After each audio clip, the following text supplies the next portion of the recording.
Assalamualaikum warahmatullahi wabarakatuh. Yang terhormat Bapak Syahrul Anwar MPD selaku dosen pengampu mata kuliah etnomatematika dan teman-teman semua yang insya Allah saya banggakan. Saya Siti Maryam dari Prodi S1 Pendidikan Matematika Latansa Masyiro akan menjelaskan tentang pembangunan Candi Borobudur menggunakan konsep matematika modern dan bentuk konstruksi bangunan Candi Borobudur. Yang pertama yang akan kita bahas yaitu tentang pembangunan Candi Borobudur menggunakan konsep matematika modern dan konsep apa yang digunakan. Ternyata Candi Borobudur ini menggunakan konsep geometri fraktal. Apa sih yang dimaksud dengan geometri fraktal? Dalam matematika, fraktal adalah bentuk geometris yang memiliki elemen-elemen yang mirip dengan bentuknya secara keseluruhan. Seringkali suatu fraktal memiliki pola tertentu yang mengulang dengan bentuk rekursif dan iteratif. Menurut hasil penelitian dari beberapa peneliti seperti Hoki Situngkir dan Parmono Atmadi menemukan keteraturan bangunan Borobudur yang memenuhi unsur perbandingan 9:6:4. Rasio itu misalnya hadir pada perbandingan ukuran tinggi 3 bagian candi, yakni bagian arupa datu atau dunia tanpa bentuk, bagian stupa utama dan stupa-stupa yang membentuk lingkaran, bagian rupa datu atau dunia bentuk, bagian yang mencakup stupa-stupa yang berada di landasan berbentuk persegi, serta bagian kama datu atau dunia nafsu bagian kaki. Menurut Hoki, stupa sendiri merupakan bentuk elipsoid 3 dimensi yang memenuhi rasio 9:6:4. Keteraturan dapat ditemukan di seluruh bagian Borobudur, baik secara horizontal maupun vertikal. Tak hanya itu, dari hasil observasinya terhadap Borobudur menyimpulkan bahwa dimensionalitas Borobudur memenuhi dimensi fraktal antara 2 dan 3. Dengan pemodelan komputasional seluler automata, ditemukan bahwa candi ini memenuhi aturan 816 selular automata 2 dimensi pada bagian sistem ruang 3 dimensi. Ini digunakan pada saat mereka nenek moyang kita saat membuat Borobudur menumpuk blok batuan dengan pola penumpukan batuan 6, 7, 9, dan 10. Secara konvensional, kita mengenal konsep dimensi yang merupakan bilangan bulat. Dimensi 1 direpresentasikan dengan garis, dimensi 2 dengan bidang, dimensi 3 dengan ruang, dimensi 4 dengan ruang dan waktu, dan seterusnya. Berbeda dengan fraktal, fraktal adalah konsep geometri yang mengenal dimensi bilangan pecahan. Jadi, Candi Borobudur bukanlah bangun ruang 3 dimensi biasa dan tidak tepat juga dilihat sebagai bentuk-bentuk 2 dimensi. Candi Borobudur ada di antara dimensi 2 dan 3. Yang selanjutnya yaitu bentuk konstruksi bangunan Candi Borobudur. Borobudur adalah nama sebuah candi yang terletak di Borobudur, Magelang, Jawa Tengah, Indonesia. Lokasi candi adalah kurang lebih 100 km di sebelah barat daya Semarang dan 40 km di sebelah barat laut Yogyakarta. Candi berbentuk stupa ini didirikan oleh para penganut agama Buddha Mahayana sekitar tahun 800-an Masehi pada masa pemerintahan Shailendra. Monumen ini terdiri atas 6 teras berbentuk bujur sangkar yang di atasnya terdapat 3 pelataran melingkar. Pada dindingnya dihiasi dengan 2672 panel relief dan aslinya terdapat 504 arca Buddha. Stupa utama terbesar terletak di tengah sekaligus memahkotai bangunan ini, dikelilingi oleh 3 barisan melingkar, 72 stupa berlubang yang di dalamnya terdapat arca Buddha, tengah, duduk bersila dalam posisi teratai sempurna dengan mudra atau sikap tangan Dharma Cakra Mudra atau memutar roda Dharma. Monumen ini merupakan model alam semesta dan dibangun sebagai tempat suci untuk memuliakan Buddha, sekaligus berfungsi sebagai tempat ziarah untuk menuntun umat manusia beralih dari alam nafsu duniawi menuju pencerahan dan kebijaksanaan sesuai ajaran Buddha. Para peziarah masuk melalui sisi timur, memulai ritual di dasar candi dengan berjalan melingkari bangunan suci ini searah jarum jam, sambil terus naik ke undakan berikutnya melalui 3 tingkatan ranah dalam kosmologi Buddha. Ketiga tingkatan itu adalah Kama Dhatu atau ranah hawa nafsu, Rupa Dhatu atau ranah berwujud, dan Arupa Dhatu atau ranah tak berwujud.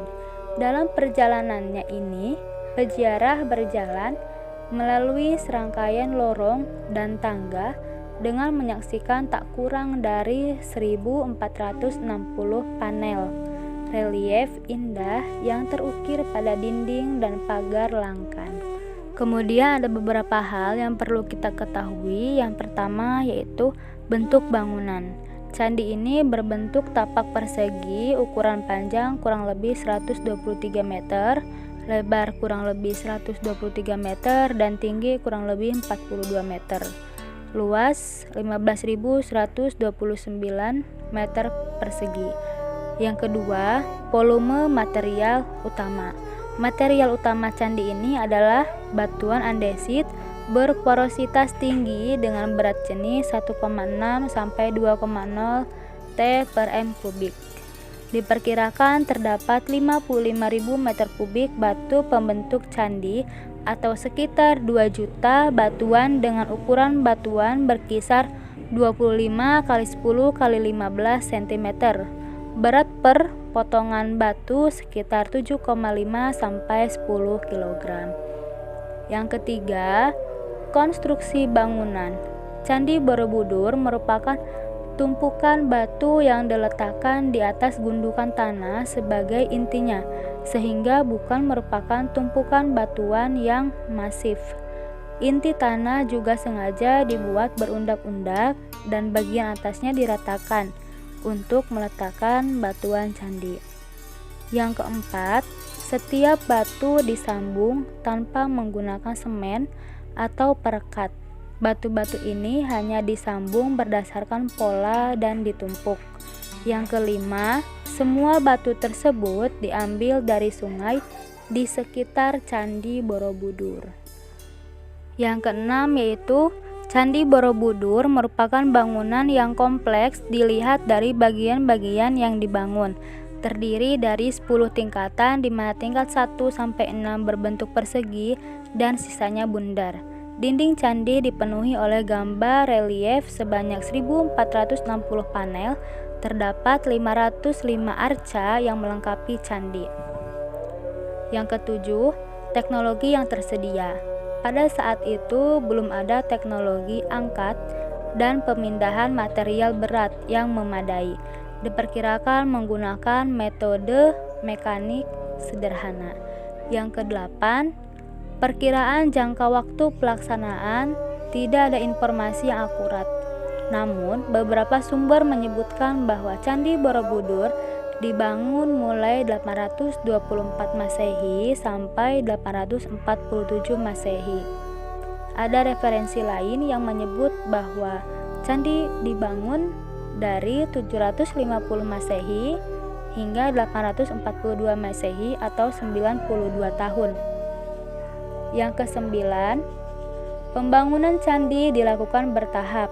Pada awalnya dibangun tata susun bertingkat, sepertinya dirancang sebagai piramida berundak, tetapi kemudian diubah sebagai bukti ada tata susun yang dibongkar.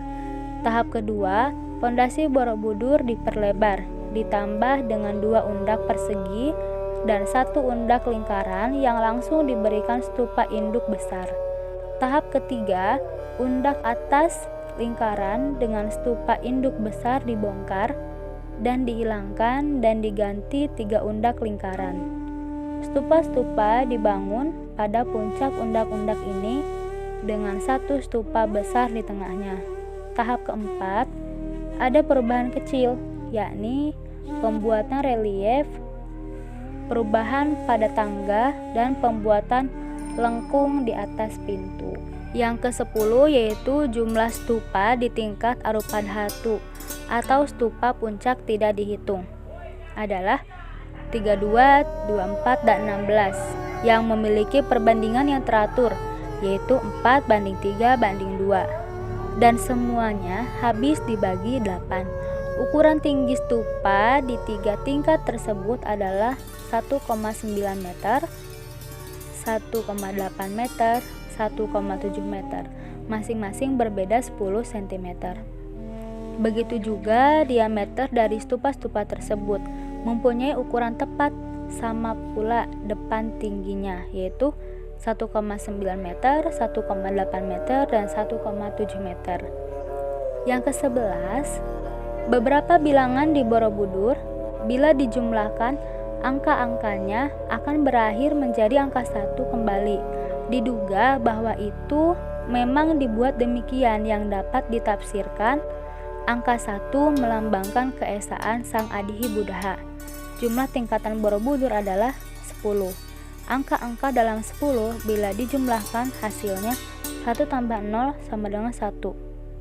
Jumlah stupa di Arupadhatu yang di dalamnya ada patung-patungnya ada 32 tambah 24 tambah 16 tambah 1 sama dengan 73.